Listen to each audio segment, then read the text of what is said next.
হৃদরোগে আক্রান্ত এক ব্যক্তির মৃত্যুকে ঘিরে তীব্র উত্তেজনা বিরাজ করছে কৈলাসহর ঊনকোটি জেলা হাসপাতালে। ঘটনাস্থলে কৈলাসহর থানার পুলিশ। ঘটনার বিবরণে জানা যায়, কৈলাসহর রাজদুতপুর এলাকার বাসিন্দা সোলকুম আলী নামে এক ব্যক্তি বৃহস্পতিবার দুপুরবেলা হৃদরোগে আক্রান্ত হয়ে কৈলাসহর ঊনকোটি জেলা হাসপাতালে এসে ভর্তি হন। ওনাকে প্রাথমিক চিকিৎসা করার পর ওনার অবস্থা বেগতিক দেখে উন্নত চিকিৎসার জন্য আগরতলা জিবি হাসপাতালে রেফার করে দেন কর্তব্যরত চিকিৎসকরা। তখন ওনাকে একটি সরকারি অ্যাম্বুলেন্সের মাধ্যমে আগরতলা নিয়ে যাওয়ার জন্য রওনা দেন ওনার পরিবারের লোকেরা।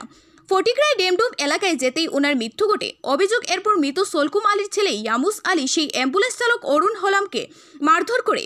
ইয়ামিস আলীর অভিযোগ, অরুণ হলাম ইচ্ছাকৃতভাবে ঘুরিয়ে পেঁচিয়ে যাত্রী সড়ক না হয়ে আগরতলা নিয়ে যাওয়ার জন্য রওনা দেয়, যার ফলে এখানে সময় অনেকটা ব্যয় হয়, যার কারণে ওনার পিতার মৃত্যু ঘটে।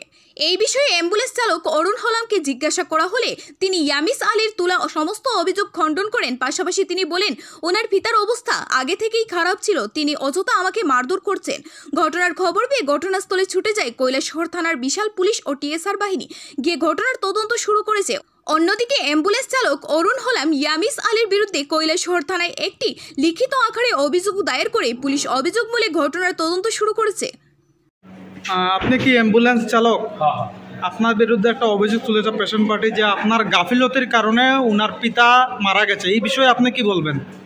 না, এটা তো আমার কোনো দোষ না। আমি তো রাস্তা লয়ে গেছি কৈলাসহর থেকে আগরতলা রেফার, থেকে আগরতলা রেফার। আমরা তো রোগী তাড়াতাড়ি বাহানি লাগে, আমরা তো দৃষ্টিকোণ থেকে আগরতলা যাইতে কুয়াইলে সব রাস্তা বালা তাইলে কইছে যে ইয়ান থেকে কইছিল, কিন্তু গোকুলনগর যাওয়ার পরে এটা কোন রুট? আমি কইছি এটা তো এই রুটটা তো আগরতলা রুট, কুয়াই রুট। উনি বলছে আপনি ইচ্ছাকৃতভাবে একটা রাস্তা পের হয়ে আর একটা রাস্তাতে চলে যাচ্ছেন। তাইলে কইছে মেন রুট জান না গেলে, আমি কইছি মেন রুট তো এখন দিনের বেলা তার গাড়ি জাম থাকে, সময় লাগবে, রোগী তো অবস্থা তো বেশি তেমন ভালো না, তাহলে এই রুটে গেলে তাড়াতাড়ি এতে আমরা জায়গা গিয়ে পৌঁছে যাবো। এসব কইতেছে, তাইলে কইতেছে কেন এই রুটে জাম গেলে গিয়া। আপনার নাম কি?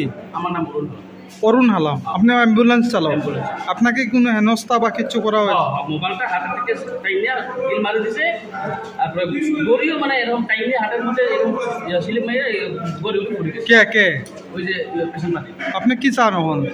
আমি চাই, আমরা তো রোগীর পরিষেবা করি, আমরা তো সুস্থভাবে আমরা পোষাইতাম, সুস্থভাবে গিয়া লয়ে যেতাম, কিন্তু তাই না তো আমার লোকে খারাপ ব্যবহার করতেছে। আমি কি ভুল করছি এখন? আপনারা আপনি কি মনে করেন সাইকা হইয়া যে কমলপুর হইয়া যে রোডটা বা মেইন রুটটা তেলিয়ামুড়া হইয়া কোনটা শর্টকাট হয়? হ্যাঁ, শর্টকাট তো আমরা কুয়াই হইয়া শর্টকাট।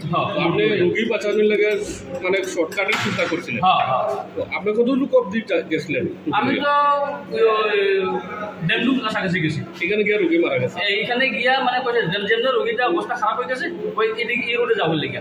কোনা মারা গেছে ডেমডুমের কাছাকাছি। তো আপনি তো অ্যাকচুয়ালি রোগীরে বাঁচাইবার লাগে গেছিলেন। আমরা রোগী এই রুটে মানে তাড়াতাড়ি গিয়ে পোষানোর জন্য আমরা এই রুটে আমরা ইউজ করি। রোগীর নাম জানেন নাকি? রোগীর নাম তো কিন্তু কিছু কাগজ লেখতেও সময় দিয়েছে না। এখান থেকে যেমনি করছে ওই গাড়ি উঠো তুমি না ড্রাইভার, আমি ড্রাইভার, গাড়ি উঠো, আমি গাড়ি উঠে গেছি, কোনো লেখার সময়ও দিচ্ছে না। আপনাকে করো যে আপনি প্রশাসনটা জানাইছেন এই ব্যাপারে? এই প্রশাসন জানাইছি, বলছে আমি তো আমার অথরিটি আমি এমএসএ জানাইছি। কি কইছে তাই না? প্রশাসন আইছে না? ঠিক আছে, আপনি তো সরকারি অ্যাম্বুলেন্স চালক।